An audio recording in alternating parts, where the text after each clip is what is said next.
Posso ajudá-lo a traduzir isso? A voz veio de alguém que ninguém tinha notado. Uma mulher negra sentada no chão frio sob uma árvore, envolta em roupas rasgadas, invisível para todos até agora. Ele virou-se irritado. Estava no meio de uma negociação milionária e tudo estava a desmoronar-se. Mas então ela falou, em francês perfeito, e de repente, os investidores escutaram. Em menos de 1 minuto, ela virou toda a reunião.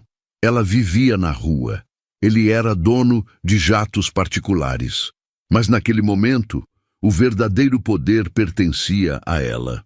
E o que ele ainda não sabia era que esta mulher guardava um passado que se conectava diretamente com a sua empresa, e uma mente que o sistema tinha tentado destruir.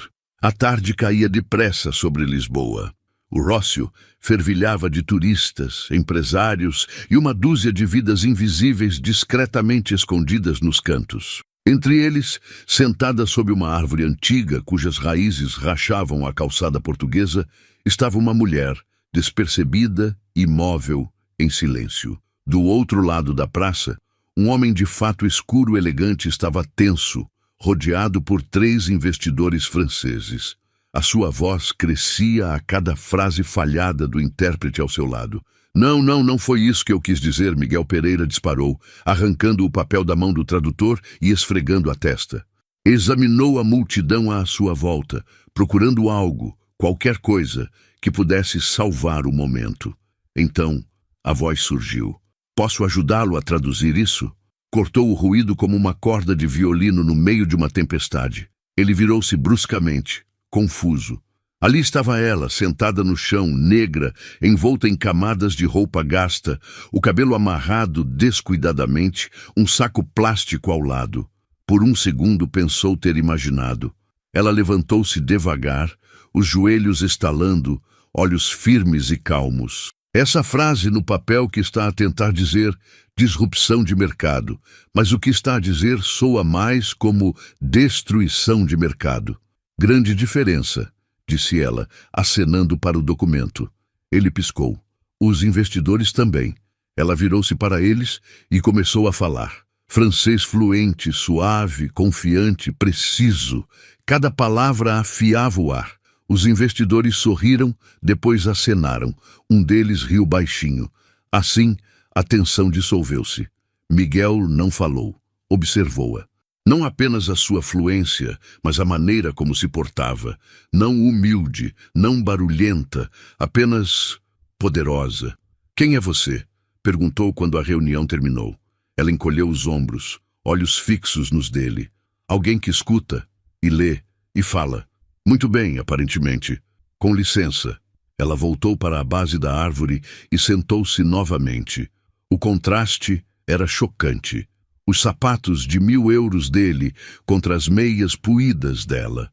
O relógio de ouro dele contra as mãos dela, marcadas pela rua. A pele limpa dele contra a dela tocada pelo tempo. Mas de alguma forma ele sentiu-se menor. Espere, chamou, dando alguns passos em direção a ela. Onde aprendeu a falar francês assim? Ela não respondeu imediatamente. Tomou um pequeno gole de uma garrafa de água quase vazia ao lado, como se racionasse cada gota. Aprender não é um privilégio, é sobrevivência. Aprendi porque tive que aprender. Tal como hoje, você teve que o fazer. Ele ficou ali, atordoado. Um CEO habituado a comandar salas inteiras, agora silenciado por uma mulher que o mundo fingia não existir.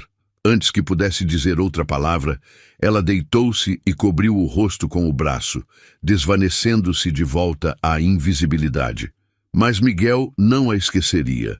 Não naquela noite, não por muito tempo. E o que ele ainda não sabia era que ela guardava uma verdade que poderia desvendar tudo o que ele acreditava sobre poder, sucesso e dignidade. No dia seguinte, Miguel tentou deixar isso de lado. Disse a si mesmo que o momento não foi nada, um estranho lapso num dia normal. Mas não foi. Aquela voz, aquela postura, aquela mulher, ficou-lhe na mente como uma nota não resolvida. Quando entrou no elegante átrio de mármore da Pereira Capital, café na mão, Tudo à sua volta parecia tão perfeito como sempre. Mas por dentro algo estava errado. Está tudo pronto para a sua reunião das 13 às, Dr. Pereira? Perguntou Sofia, a sua assistente. Sim, está bem, respondeu distraído. Não estava. Naquela tarde, cancelou o almoço com os seus sócios. Em vez disso, caminhou de volta ao Rócio. Ela estava lá, a ler. Claro que estava. Um livro velho e grosso nas mãos. Ele ficou a alguns metros de distância, apenas observando. Voltou com outro documento mal traduzido, disse ela sem levantar os olhos. Ou está aqui apenas para descobrir o que estou a ler. Ele riu nervosamente. Vim agradecer. Você salvou aquela reunião. Ela fechou o livro gentilmente e finalmente olhou para ele, olhos calmos, mas firmes. Quanto vale uma reunião como aquela? Ele fez uma pausa. O suficiente para mudar muitas vidas, se bem tratada, mas não a minha, certo? Disse ela baixinho. Ainda estou aqui. Mesma árvore, mesmo chão. As palavras atingiram como cimento. Não quis soar condescendente. Todos vocês soam assim, mas eu entendo. O mundo ensinou-vos a julgar antes de perguntar, a medir o valor pela aparência. Como se chama? Perguntou ele suavemente. Amara. Eu sou Miguel. Eu sei quem você é. Vi o seu rosto numa revista que uma vez usei para forrar o meu saco. Disse sem amargura. Apenas... Verdade? Ele sentou-se no banco mais próximo, sentindo o frio através das calças de alfaiataria. Você é demasiado culta para estar aqui, disse ele cuidadosamente. Posso perguntar o que aconteceu? Ela suspirou. Depois juntou os dedos. Fui professora universitária. Ensinei em 3 países, falei em conferências, orientei estudantes, fiz parte de bancas de tese, mas isso não importa agora, não quando está a tomar banho numa casa de banho pública. A garganta dele apertou. Fui acusada de falsificar documentos. Era mentira, mas veio de pessoas poderosas, pessoas com conexões. O meu nome tornou-se lixo, perdi o meu emprego, o meu visto, a minha reputação. Amigos desapareceram. Caí rápido, silenciosamente. Ela não chorou. A voz manteve-se firme, constante. Tentei lutar, mas uma vez que você é rotulada, acabou. Eles enterram-na viva. Ele sentiu o estômago revirar. Quantas Amaras tinha passado na sua vida, sem nunca parar? Ainda tem alguma coisa? Documentos, papéis? Não. Perdi tudo quando fui despejada, incluindo o meu orgulho. Durante um tempo, recuperei a maior parte dele, porém, sozinha. Ela encontrou os olhos dele novamente. Você queria saber quem eu sou. Agora sabe. Mas não me transforme na sua história de redenção. Ele levantou-se devagar, respeitosamente. Não estou a tentar redimi-la, estou a tentar escutar. E talvez reparar algo. Reparos não se fazem com palavras, Miguel. Fazem-se com ações. Vamos ver se consegue lidar com isso. Pela primeira vez, a parede ao redor dela mudou. Apenas um pouco. E ele sabia.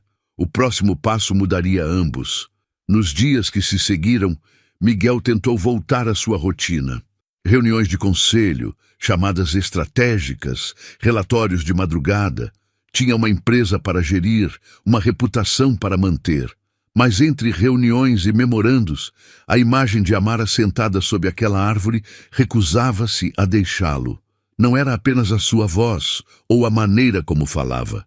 Era a autoridade calma na sua presença, como se já tivesse vivido tempestades que ele não poderia começar a imaginar. Uma tarde, depois de terminar uma reunião no centro, disse ao motorista para o deixar alguns quarteirões antes. Caminhou silenciosamente e atravessou o Rócio novamente. Lá estava ela, sentada no mesmo local, desta vez lendo um livro grosso e gasto sem capa. Ele aproximou-se devagar. Ainda não gosta de café? Perguntou. Ela olhou para cima, deu-lhe um olhar neutro. Se vier sem pena ou performance, talvez considere. Desta vez, Miguel trouxe chá, 2 chávenas, de uma pequena loja portuguesa ali perto. Sentou-se no banco perto dela, estendendo uma. Ela aceitou sem palavras, tomou um gole e depois colocou o livro no colo. O que está a ler? Perguntou ele. Literatura africana. Mariama Ba em francês. Provavelmente não a conhece. Experimente-me, disse ele suavemente. Ela leu uma linha em voz alta em francês. Depois traduziu. O pior tipo de solidão é estar rodeada de pessoas que não a veem. Miguel não respondeu imediatamente. As palavras atingiram demasiado perto. Onde aprendeu a falar francês assim? Finalmente perguntou. Por que precisei? Depois aprendi espanhol, depois alemão. Árabe veio mais tarde. Italiano foi apenas por diversão. Ele riu, meio choque, meio admiração. Fala 5 línguas? Falo, leio, escrevo, traduzo, respondeu ela, bebendo o chá. Fluentemente. Poderia estar em qualquer lugar do mundo. Já estive em muitos lugares, disse ela, olhos no horizonte. O que vê aqui não é o início da minha história. É o que resta dela. Ele não pressionou. Sabia melhor agora. Quero ajudá-la, Amara, mas não sei como. Ela inclinou a cabeça ligeiramente, curiosa. Não tente salvar-me, Miguel. Isso é sobre si, não sobre mim. Ele exalou.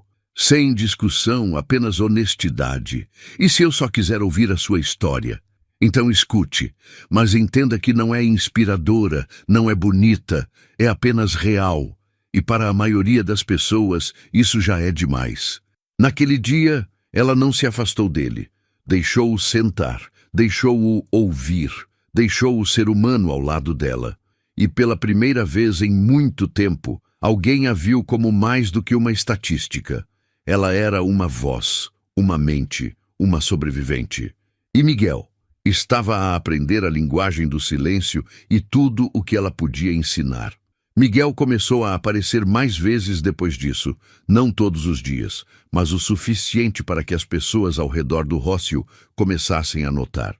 Este homem branco bem vestido, sentado com uma mulher negra sob uma árvore, ambos bebendo chá, falando baixinho, perdidos em conversa. Falavam sobre livros, assuntos mundiais, sistemas educacionais e às vezes falavam sobre nada.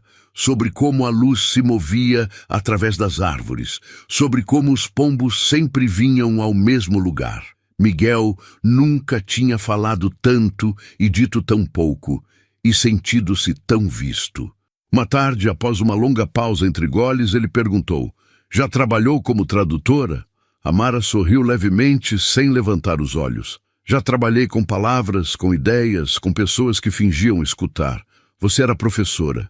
Isso fez-a olhar para cima, um lampejo nos olhos. Sim, ensinei, mais do que um país.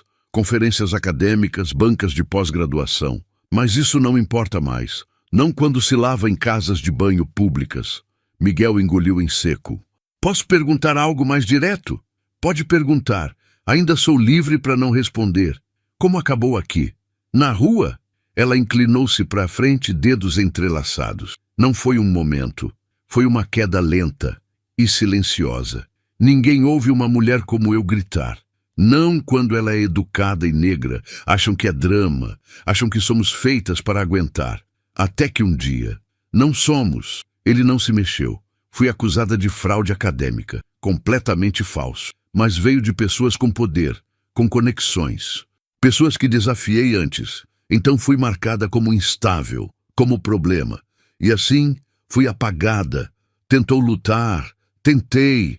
Mas quando está sozinha contra um sistema feito para esmagá-la, o sistema vence. Perdi o meu emprego, o meu visto, a minha habitação, até os meus amigos. Afastaram-se como se eu fosse contagiosa. Ela não chorou. A voz era de aço. Aprendi o quão rapidamente o brilho se torna invisível quando já não beneficia quem está no comando. Miguel sentiu-se enjoado. Quantas vezes teria estado numa sala de reuniões assim, pensou. Quantos nomes aprovara para demissão, nunca sabendo as histórias por trás deles. Tem algum registro? Alguma coisa? Não. Tudo se foi quando me despejaram. Até os meus cadernos. Até a minha dignidade durante um tempo. Mas recuperei parte dela, sozinha. Ela olhou diretamente para ele. Perguntou quem eu sou. Agora sabe. Mas não me transforme em algum arco de redenção. Não sou o seu ponto de viragem. Miguel levantou-se devagar. Não estou a tentar transformá-la em nada. Só quero escutar e talvez reparar algo. Ela observou-o. Reparar exige mais do que boas intenções. Exige ação. Vamos ver se está preparado para isso. Naquele momento, a parede ao redor dela mudou. Não caiu, mas deslocou-se. Apenas o suficiente para ele ver que havia mais. Muito mais. Na semana seguinte, Miguel voltou ao Rócio numa sexta-feira à tarde. Não tinha planeado. A sua agenda tinha sido um caos, e o conselho estava a pressioná-lo sobre projeções trimestrais. Mas nada disso parecia tão urgente quanto estar aqui. Ao atravessar a praça, viu-a, não sozinha desta vez. Amara estava sentada sob a sua árvore, rodeada por um pequeno grupo. 4 homens, 2 mulheres. Todos pareciam marcados pela rua, os corpos cansados, os olhos pesados. Um homem tossia profundamente. Outro dormia com a cabeça apoiada num saco plástico. Miguel ficou para trás por um momento, observando. Ela segurava um papel na mão, apontando para algo e explicando. A voz era calma, focada. Não estava a pregar. Estava a ensinar. Agora dá aulas aqui na rua? Perguntou ao aproximar-se. Amara olhou para ele brevemente, depois voltou ao grupo. Precisavam de ajuda para entender um formulário do hospital, disse. Depois vieram os formulários de serviço social. Agora é um círculo de alfabetização, acho. Ele agachou-se ao lado dela, observando. Você ajuda-os? Eles também me ajudam, disse ela simplesmente. Ninguém sobrevive a isto sozinho. Ela apontou discretamente para o homem que dormia ali perto. Ele é quem me deu o seu cobertor no inverno passado, quando eu tinha febre. Não disse uma palavra, apenas me cobriu e foi embora. Miguel engoliu o nó que subia na garganta. Olhou para os pés descalços do homem, calejados, marcados. Ninguém deveria estar a viver assim, murmurou Miguel. Mas estão, todos os dias, disse Amara. O problema é que, quando as pessoas passam, acham que todos aqui são preguiçosos ou viciados. Não veem as camadas. Algumas destas mulheres fugiram de abusos. Alguns destes homens perderam tudo por dívidas médicas. Outros têm traumas não tratados. O sistema cospe-os e finge que nunca existiram. Ela virou-se para ele. Sabe quantas pessoas a sua empresa despediu sem aviso nos últimos 3 anos? Ele não respondeu. Não conseguiu. Não tinha certeza do número e sabia que isso fazia parte do problema. Não estou a culpar, disse ela, mas você representa um mundo que só funciona porque este é esmagado todos os dias. Ele acenou devagar. E se eu quiser mudar isso? Então comece por escutar. Depois passe à ação. Mas saiba isto. Ajudar não é salvar. Ajudar significa ver a humanidade em alguém e deixá-lo liderar o caminho. Miguel sentou-se no banco frio ao lado dela. Ela puxou uma carta dobrada de entre as páginas do seu livro. Aqui, disse ela, uma antiga aluna escreveu isto. Encontrou-me por acaso, reconheceu-me na rua, enviou isto depois. Leia. Miguel abriu a carta. A caligrafia estava cheia de emoção. A aluna agradecia a Amara por ter mudado a sua vida, por ter acreditado nela quando mais ninguém acreditou. Ela era agora professora, trabalhando numa escola pública em Lisboa. Uso tudo o que me ensinou, dizia a carta. Miguel dobrou-a devagar. Ela ainda a vê? Sim, e isso é mais do que a maioria me tem dado há muito tempo. Ele afastou-se da praça naquela noite em silêncio. Não olhou para o telemóvel, não devolveu chamadas. A cidade continuava a mover-se à sua volta, mas por dentro algo tinha se aquietado. Naquela noite, sentou-se na varanda do seu apartamento de luxo, a carta apoiada no colo. E pela primeira vez em anos, Miguel Pereira não se sentiu bem-sucedido. Sentiu-se consciente. Na segunda-feira seguinte, Amara não apareceu. Miguel voltou ao Rocio 2 vezes, ambas as vezes de mãos vazias, sem saber se devia estar preocupado ou simplesmente paciente. No terceiro dia, perguntou a um dos homens do círculo dela. O homem mal levantou os olhos do seu lugar. Ela está a ajudar uma senhora idosa, doente. Diz que volta no sábado. Miguel acenou, mas uma inquietação fria permaneceu. Quando o sábado chegou, lá estava ela, um pouco mais magra, olhos fundos de fadiga, mas com o mesmo fogo silencioso. Ela está bem? Perguntou. A senhora? Sim. A filha dela veio e levou-a. Vai ficar bem. Você sempre cuida de todos os outros, não é? Ela olhou para ele de lado. Quando não há mais nada, às vezes a única coisa que se pode dar é cuidado. Ele respirou fundo e puxou um envelope do bolso do casaco. Fiz algumas buscas, discretamente. Encontrei o processo disciplinar da Universidade de Coimbra. Os relatórios internos da audiência também. Está tudo aqui. Ela ficou paralisada. Não lhe pedi para fazer isso. Eu sei, disse ele gentilmente, mas precisava entender. E li tudo. Ele colocou o envelope no banco entre eles. Não pressionou. Apenas esperou. Foi despedida por má conduta, mas o relatório está cheio de lacunas. Cronogramas incompletos, nomes censurados. Um dos homens que empurrou isso foi promovido meses depois. Há todos os sinais de que isto foi uma fraude. Ela não tocou no envelope. Eu disse-lhe, disse ela suavemente. Vivi num mundo de homens brancos que odiavam ser corrigidos. Falei demais, desafiei demais, disseram que eu era instável, perturbadora. E uma vez que o sussurro começou, acabou. Tentou defender-se? Claro, mas ninguém ficou ao meu lado. Os mesmos colegas que me elogiavam em público desapareceram da noite para o dia. O meu nome tornou-se sujeira. Perdi tudo. Miguel apertou a mandíbula. Vive com isso todos os dias. Ela olhou para ele, olhos úmidos, mas firmes. Não, vivo apesar disso todos os dias. Ele não falou. A praça ao redor deles desfocou-se, os sons desvanecendo-se em ruído de fundo. Quero reabrir o caso, disse ele finalmente. Quero encontrar quem lhe fez isto e acertar as contas. Ela riu suavemente, amargamente. Acertar as contas? Não há como voltar atrás. Justiça tão tarde? Não é justiça, é papelada. Mas posso pelo menos tentar. Ela estudou-o. E por que faria isso? Para dormir melhor à noite? Para se sentir nobre? Para fazer a coisa certa? Ela fez uma pausa. Palavras não vão consertar isto, Miguel. Quer ajudar? Então esteja pronto para quebrar coisas. Vai perder amigos. Talvez o seu emprego. Ainda quer entrar? Ele acenou. Deixe-me tentar. Ela hesitou. Depois alcançou a velha mochila, tirou um caderno gasto e entregou-o. Nomes, datas, códigos que só eu entendo. Se está a falar a sério, comece aí. Ele segurou-o com as duas mãos, como se fosse frágil. Naquele momento, Miguel percebeu que isto não era sobre torná-la inteira novamente. Era sobre estar ao lado de alguém que o mundo tinha quebrado e ousar construir algo novo. Os dias passaram e Miguel continuou a sua investigação silenciosa. Pediu favores, vasculhou arquivos legais, encontrou-se com um antigo professor extraoficialmente, tudo discretamente. Não queria colocar a Mara em perigo, não novamente.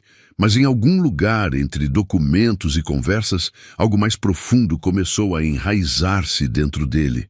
Algo pessoal, algo que não conseguia nomear, ainda.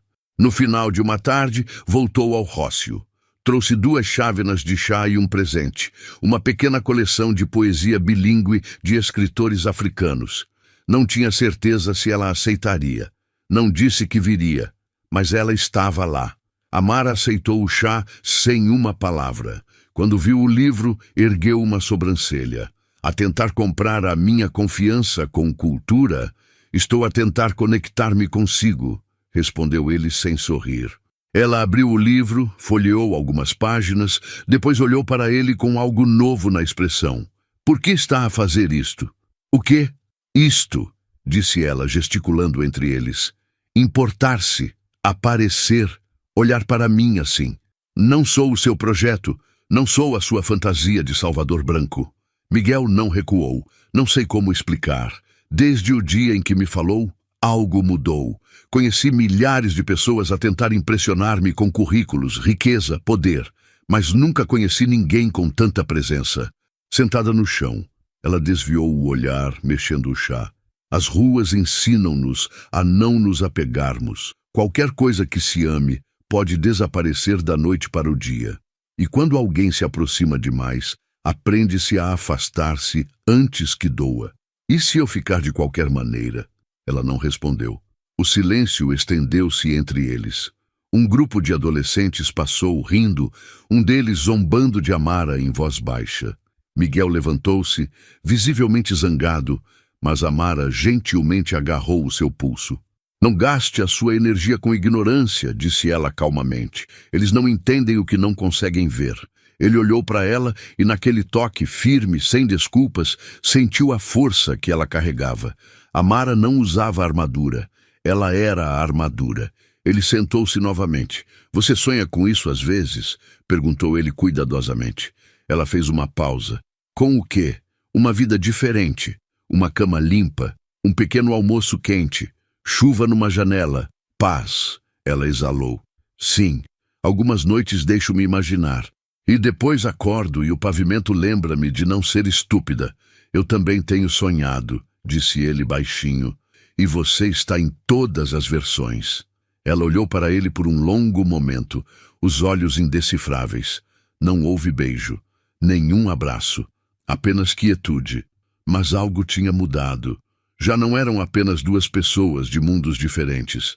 Era uma pergunta, sem resposta, delicada, real. Miguel acordou com uma mensagem de um velho amigo jornalista. Liga-me, agora. É sobre uma mulher chamada Amara Thomas. Sabemos que tens estado a encontrar-te com ela. A história está prestes a tornar-se pública. Ele sentou-se, pulso acelerado. 30 minutos depois, encontraram-se num café tranquilo no Chiado. O jornalista Ricardo tinha um tablet aberto, olhos sérios. Esta peça sai amanhã, disse Ricardo. É sobre ela e você. Ele virou o ecrã. A mulher multilingüe sem abrigo, que espantou um CEO. Havia fotos, citações, uma cronologia e uma alegação sussurrada de alguém dentro da Pereira Capital. Miguel Pereira estava a desenterrar um velho escândalo universitário ligado ao atual conselho da empresa. Sabes que isto já não é apenas sobre ela, disse Ricardo. É sobre ti, a tua empresa, a tua reputação. Miguel leu o título novamente. Depois olhou para cima. Ela foi destruída por algo que a liderança da minha empresa ajudou a enterrar. E está a perguntar-me se me importo com a minha imagem. Vão pedir-te para te demitires se continuares a pressionar isto. Não é uma ameaça, é a realidade. Miguel levantou-se. Então acho que a realidade está prestes a mudar. Mais tarde naquele dia, voltou ao Rócio. Amara já estava lá. Antes que pudesse falar, ela falou. Um homem de fato veio aqui mais cedo. Disse que seria melhor se eu desaparecesse novamente. Miguel cerrou os punhos. Henrique Soares, murmurou. Ela acenou. Disse-me que não me tornaria um símbolo. Agora sou a manchete da sua queda. Não vazei nada, Amara, mas sim, está a acontecer. E não vou recuar. Está a cutucar um sistema que devora pessoas vivas, disse ela. Esmagou-me. Vai tentar esmagar você também? Que tente, respondeu Miguel. Já não tenho medo de cair. Ela olhou para ele. Uma tempestade por trás dos olhos. Isto não é sobre culpa, Miguel. Isto é sobre sobrevivência. A minha, a sua. Eu sei, disse ele. Mas já não consigo deixar de ver a verdade e não vou mais fingir. Naquela noite, uma mensagem chegou na caixa de entrada de Miguel. Reunião do conselho. Sessão de emergência. Assunto: revisão de ética e risco institucional. A máquina estava a mover-se, o sistema estava a acordar. E Miguel teria de decidir, manter-se firme ou perder tudo ao tentar. A sala de reuniões da Pereira Capital estava fria. Não por causa da temperatura, por causa do ar. 12 executivos sentaram-se em silêncio ao redor da longa mesa de vidro, olhos fixos em Miguel quando ele entrou. Calmo, sem gravata, sem assistente atrás. Apenas ele, caminhando para o fogo. À cabeceira da mesa estava Henrique Soares. Miguel, começou um dos diretores. Recebemos relatórios anônimos de que está a usar tempo e recursos da empresa para investigar um caso acadêmico antigo não relacionado com a Pereira. Está correto, disse Miguel claramente. Sussurros irromperam. Soares inclinou-se para a frente. E qual é exatamente a sua justificação? Miguel permaneceu de pé. Porque esse caso não foi apenas uma questão acadêmica. Foi um assassinato de caráter coordenado, que beneficiou pessoas agora sentadas neste mesmo conselho. A sala ficou silenciosa. Amara Thomas não foi apenas uma professora. Ela era brilhante e foi enterrada. Não porque cometeu um erro, mas porque disse a verdade. Soares zombou. Isto não tem nada a ver com a Pereira. Tem tudo a ver conosco, disse Miguel. Você escreveu uma recomendação que foi usada como prova falsa. Você foi promovido. Ela foi apagada. Soares enrijeceu. Não tem provas. Tenho agora, respondeu Miguel. E se esta empresa continuar a proteger a sua podridão, vou tornar isto público. Outro silêncio. Este mais pesado. Estou a demitir-me, disse Miguel, colocando um envelope sobre a mesa, com efeito imediato. Alguns suspiros. Ninguém falou. Não vou liderar uma empresa que lucra com o silêncio. Isso não é sucesso. É podridão num fato. Ele saiu. Ninguém o seguiu. Horas depois, no rócio, Amara estava sentada sob a sua árvore, folheando silenciosamente um caderno. Não esperava por ele, mas ele veio, sem guarda-costas, sem limusina, sem Rolex, apenas Miguel. Fiz isto, disse ele. Ela olhou para cima, surpresa. Fez o quê? Confrontei o Soares, demiti-me, disse a verdade. Os olhos dela arregalaram-se. Desistiu da sua empresa? Por mim? Não, respondeu ele. Desisti por mim, porque ficar significava ficar em silêncio, e recuso-me. Amara observou-o por um momento, depois exalou. Então, e agora? Miguel sorriu. Agora, quero construir algo. Consigo. Ela ergueu uma sobrancelha. Não sou o seu caso de caridade, Miguel. Eu sei. É por isso que não estou a oferecer ajuda. Estou a oferecer parceria. Ele entregou-lhe um pequeno caderno encadernado em pele. Dentro, planos para uma nova organização sem fins lucrativos. Um centro para apoiar profissionais como ela. Pessoas empurradas para as margens, esquecidas pelo sistema. Chamava-se Renascer. Ela virou as páginas devagar. Nomes, programas, edifícios, subsídios. Era real. Não sei se consigo confiar nisto, sussurrou ela. Mas quero. Então vamos tentar, juntos. E sob a mesma árvore onde ela uma vez dormiu, um tipo diferente de sonho começou. Não de resgate, mas de reconstrução. 2 anos depois, o Centro Renascer estava vivo. Um edifício renovado em Alfama, cheio de luz, línguas e segundas oportunidades. Antigos professores, enfermeiros, cientistas, artistas, cada um com uma história que o mundo tentou enterrar. Agora estavam de pé, ensinando, orientando, prosperando.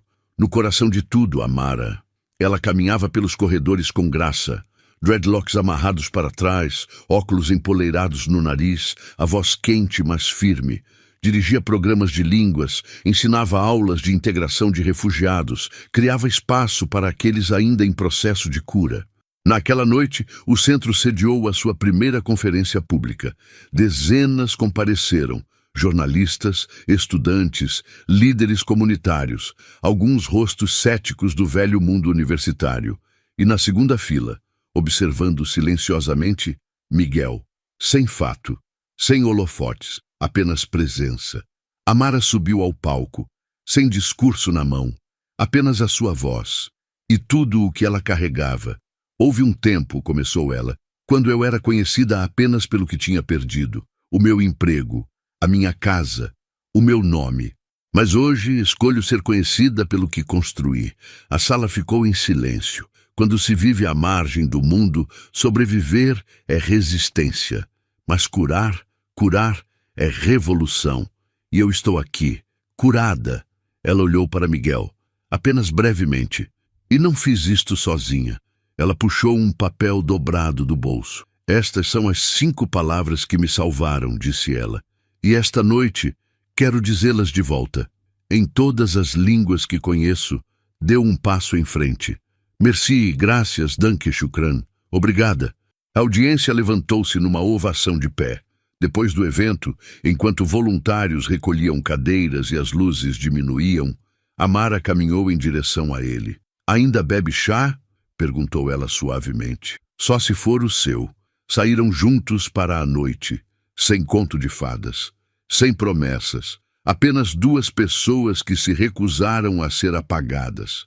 Sabes, disse ela olhando para as estrelas, costumava pensar que a minha história terminava naquela praça, sob aquela árvore. Miguel olhou para ela. E agora? Agora sei. Não terminou lá, começou.